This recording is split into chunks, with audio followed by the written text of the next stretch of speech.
Well, another African country that has borrowed heavily from abroad is Zambia. China owns about a third of the country's national debt, amounting to around $3 billion.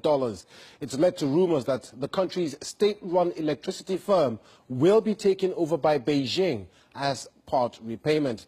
Today, Zambia's President Edgar Lungu denied those claims, and the opposition party says the government is spending foreign money on all the wrong things.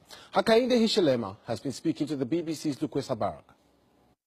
I think it's a very, very worrying situation that ZESCO ownership control could change over to the Chinese.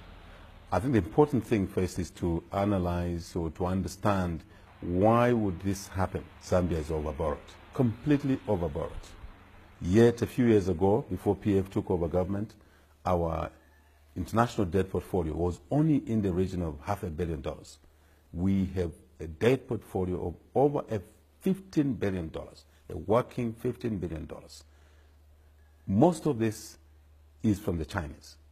The second issue, PF has borrowed at a high cost, huge interest rates, when they had an option to borrow at a lower cost.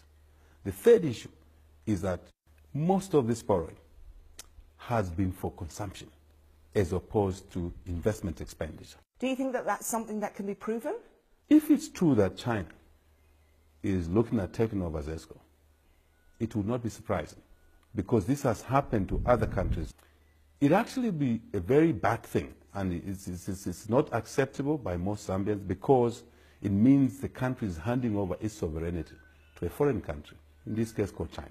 So I really think this is a matter that a country like ours, Africa, should not entertain. And that's why African countries, Zambia included, should not overborrow. How can you reverse the threat to Zambia's sovereignty when China is so embedded in the nation? The first issue is that you must borrow for a purpose. For us, for me, for us in UPND, we must borrow as a country for a purpose. And that purpose is not for luxury. It's not for consumption. At the moment, we have an economic meltdown, yet we're borrowing so much money. That's a contradiction. It does not support the very essence of borrowing. Why you should borrow is to support your economic growth, and therein lies the opportunity to create jobs. At the moment, Zambians are unemployed, poverty is increasing. There's basically just an economic meltdown, and that is not good for our country. Now, what you're describing there is austerity, and ultimately things will get worse, and the Zambian people will pay for this. Why would we be encouraging the country?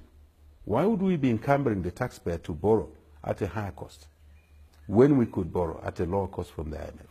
The IMF is unable to provide this lower cost facility. Why is the IMF unable to provide that facility to Zambia?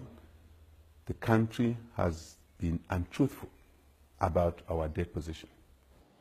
Zambia's opposition leader Hakainde Hichilema speaking to the BBC's Lukwesa Barak.